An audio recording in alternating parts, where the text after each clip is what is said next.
তোমার সাথে আগেও আমার দেখা হয়েছিল, বহুকাল আগে। সেই মুহূর্তে, ঠিক যখন তুমি আর একজনকে চিরকালের জন্য নিজের বলে মেনে নিয়েছিলে, তারও ঠিক একটু আগে। সেই দেখা ছিল সময়ের ভুল কিংবা ভাগ্যের নিষ্ঠুর তামাশা, কারণ তারপরে আর কখনোই দেখা হয়নি।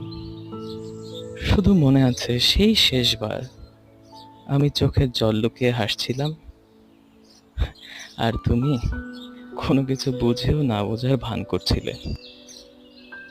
আজও বলি, বহুকাল দেখা হয় না, কিন্তু আমি জানি আসলে তখনই শেষ দেখা হয়ে গিয়েছিল।